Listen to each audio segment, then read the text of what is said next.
Today we're in Hollywood Beach and we're going to be scuba diving the Yellow Brick Road. This is not the one from the Wizard of Oz, but it is a popular dive site down here in South Florida, and in this video you'll see why. I'm going to show you how to find the dive site and some footage of it so you can go ahead and do this dive on your own time. Here's where I enter the water. As you can see, I froze it at this tiki hut and lighthouse, which is where you want to enter the water from, as the site is directly in line with that. It's around 10 to 15 minutes to get out far enough. So I actually didn't drop down exactly on the site. You can see while I'm swimming out there, I'm a little bit offset from the lighthouse. But even here, there's great reef structure and plenty of life. I eventually came across this giant brick looking thing, and after swimming a little bit past that, you can see I sped it up here. It's where I eventually find the Yellow Brick Road. At first, it definitely doesn't look like much. It's just a bunch of bricks on the ground. As the video goes on, you'll start to see tons of fish, queen angelfish, hogfish, and a lot more. I was honestly pretty surprised. If you guys can let me know in the comments on whether you get disoriented watching GoPro head mount footage, and if you'd rather see me attach the camera to a different place. I'm doing a lot of testing using my underwater scooter as a stable filming mount, and so my future videos will be filmed using that.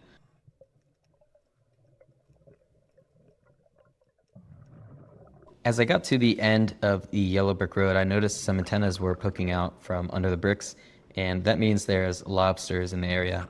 Now, for those of you that do not know, lobsters are able to be harvested on a scuba tank in Florida. There is a limit of 6 per day, assuming it's in season. And what you see me doing here is basically finding a place to secure a dive flag. Divers are required to fly a flag when they're diving so that boats can know where they are located, and they have to stay a certain distance away from you while you're flying that flag. But I was initially having trouble finding a place to secure it so I could be hands-free, and eventually I just slided it onto that concrete rod. So the method that I'm using to catch lobsters in this video, it's called a lobster snare. What you're trying to do is get the lobsters from outside of their holes, and you can expand and contract the width or circumference, whatever you call it, on the lobster snare by using the pulling system. So you're just trying to slot it behind its midsection and pull down to the point where it gets too tight and it can't escape. After catching the lobster, you need to, one, make sure that it doesn't have eggs by checking its underbelly, and then you also want to measure it and make sure that it is of the legal size. I'll put on screen what that size needs to be.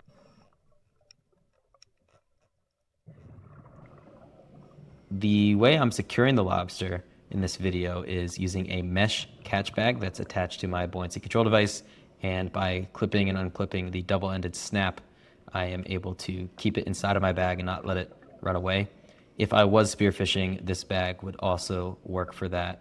I'll put in the description of this video some other tools that divers use to catch lobsters.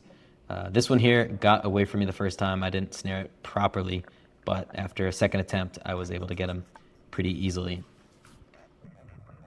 Now, I know there's more lobsters back there, and from what I can tell, this is kind of like a one-way entry. So I thought that if I used my snare and attempted to cut off the lobsters, that eventually they would jump out, and you can see they come zooming out in different directions.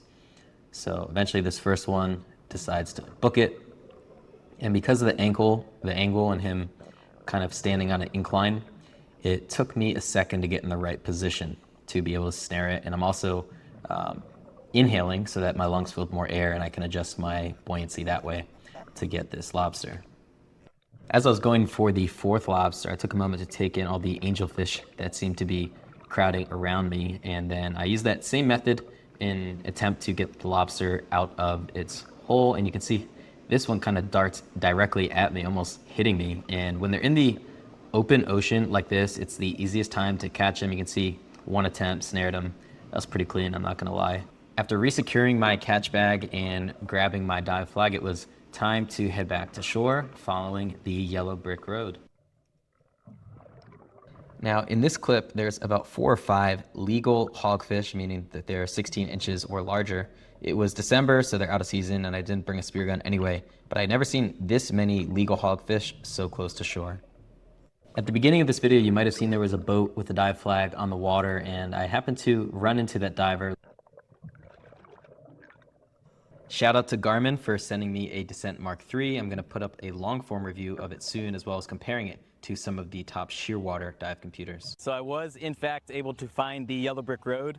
It is directly in line with the Margaritaville Lighthouse, or if you're from the beach, the M7 Lifeguard Tower.